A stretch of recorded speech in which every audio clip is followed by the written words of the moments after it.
Recently, our cold case unit solved the 2002 murder of Sharon Van Gilder. Back in March of 2002, Sharon's body was found unclothed on the side of the road at the 15600 block of 74th Avenue East. There were virtually no marks on her body and no evidence left at the scene. This told our detectives this murder occurred at a different location.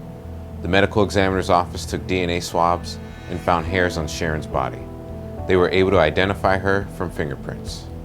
After she was identified, detectives were able to find witnesses who saw Sharon leaving a bar with a man in Tacoma. This was all the evidence we had to start this case. We're here with our cold case detective sergeant, Lynelle Anderson. Lanell, how long have you worked in the cold case unit? The cold case unit for the Sheriff's Department actually began in 2012. Detective Sergeant Coble was the first investigator assigned to the cold case unit. I began working with him in 2015, and at that time I was working major assaults and long-term missing persons. Upon his retirement, I took over the cold case unit in 2017, and I've been assigned there ever since. Sharon Van Gilder was somebody who grew up in the Enumclaw area. She was a mother.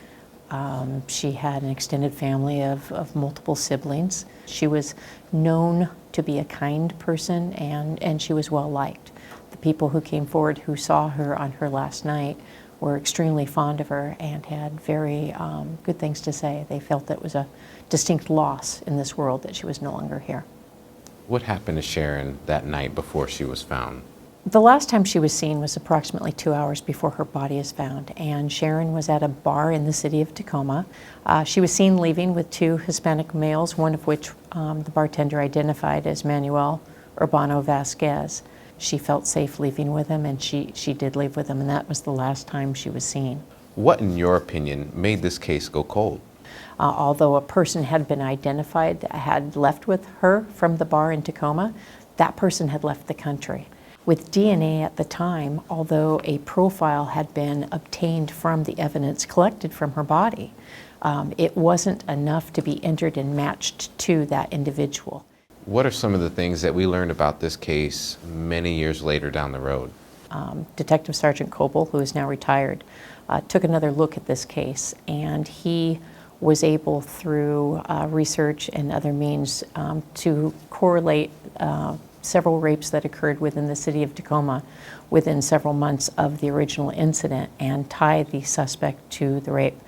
Taking some of that information and taking the evidence from the rapes that occurred within the city of Tacoma, as well as the profile, DNA profile that had been developed and a hair that had been located on Sharon Van Gilder's body, he sent those items off to the crime lab and was able to finally establish that the same suspect who committed the rapes in the Tacoma had also been responsible for the murder of Sharon Van Gilder. It seems simple. We had our suspect, but why couldn't we arrest him right away? In 2012, the Sheriff's Department and the Tacoma Police Department worked together to combine their cases and presented them to the prosecutor's office. A warrant at that time was issued for two of the rapes, as well as the homicide of Sharon Van Gilder. Unfortunately, because the suspect had fled the country and his whereabouts were unknown, the warrant remained in the system, but there wasn't a lot that could be done to further the case. Fast forward to 2019, the case is active again, so tell us what happened.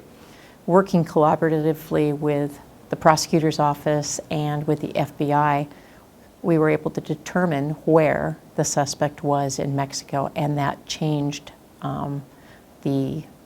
the ability for us to seek extradition of him and return him to the United States. We knew where our suspect was in 2019, but he wasn't arrested until 2023. Why did it take so long? Unfortunately, there is a lot of paperwork and documentation and things that have to occur in order to remove somebody and issue a warrant in their home country and start the proceedings to bring them back to the United States. And just how many agencies were involved in this case?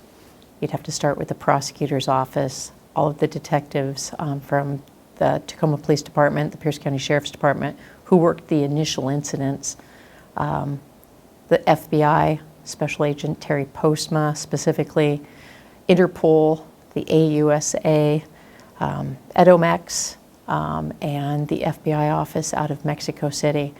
Did anyone think this case was going to be solved?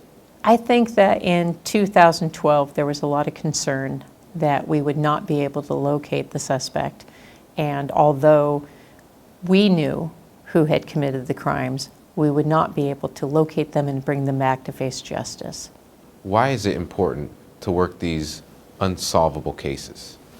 These cases should be always prioritized in any agency and always worked and never given up on, so that whether it's 2 years or 20 years, at some point a family will have an answer and somebody will, if not be able to tell them why, at least be able to tell them who.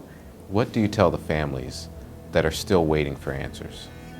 The things I do tell them is that their cases will remain active, that the unit will continue looking into them, and why I may not have an update for several years even, that we go back and we're going to relook and re-examine and then have somebody else come in and put a fresh set of eyes on it, and we won't give up. And perhaps there are some cases that won't get resolved, but I'm confident there are many, many cases that will be resolved in time, but mostly just having to ask them to have a little bit of faith and have a little bit of patience when that has to seem impossible for them.